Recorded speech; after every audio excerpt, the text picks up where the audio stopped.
The arrival of spring means rebirth, longer days, and pleasant weather. But it also means the beginning of severe weather season. Over the next several months, we will be exposed to different types of watches and warnings issued by the National Weather Service. We will examine one tornado warning system, which was created by a man nearly a century ahead of his time. Edward Holden attended school at Washington University in St. Louis, Missouri, as well as the United States Military Academy at West Point, where he graduated third in his class. Holden's main field of study was astronomy, but he had a large interest in meteorology, especially tornadoes. During the 19th century, the number of tornado deaths per capita in the United States was 2 deaths per million people. In some years, it was nearly 7 deaths per million. Today, that number has been drastically improved to 1 in every 10 million people. Holden felt that a system that could provide residents of a town just 5 minutes could save lives. Unfortunately, Holden's system was never used inside a town, but 3 aspects are used today directly or indirectly by the National Weather Service. Holden knew that it was not possible to protect property from a tornado, but he did know that lives could be saved if people were given just 5 minutes to seek underground shelters. Therefore, Holden wished to come up with a system that would warn people inside a city from what Holden called, quote, a wind of destructive force. In the late 1800s, it was known that 9 out of 10 tornadoes moved from the west and south-southwest.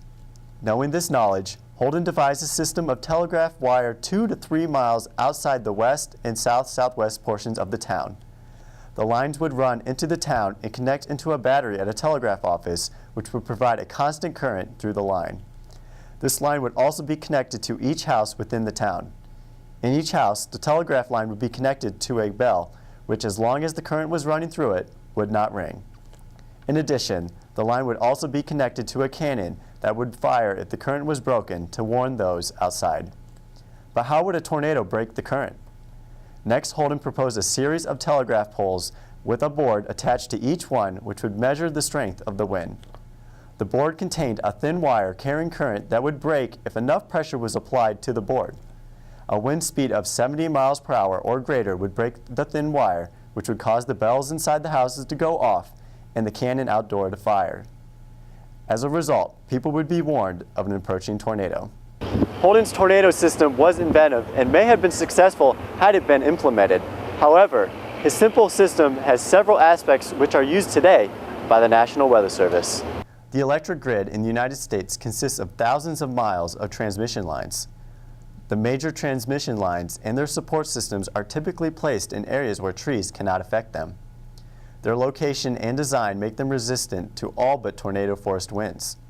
If the transmission lines are damaged by these strong winds, they become locked out.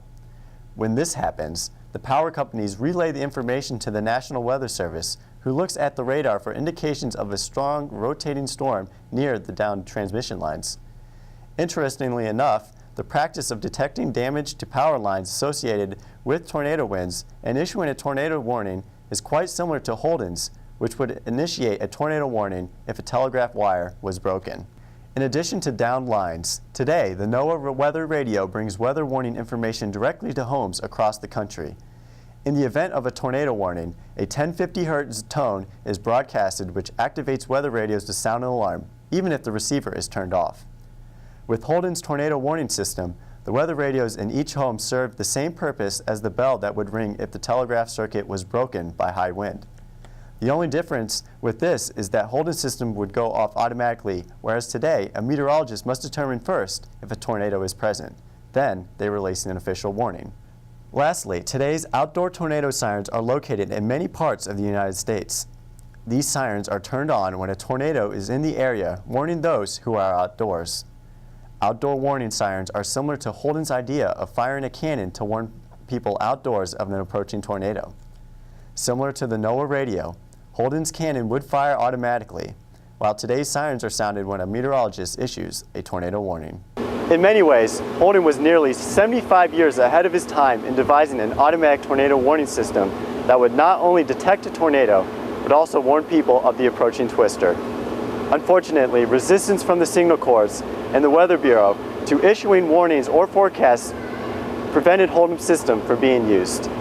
It is remarkable that 125 years later, elements of Holden's system are still in use today. For Whether or Not, I'm Matt Alto.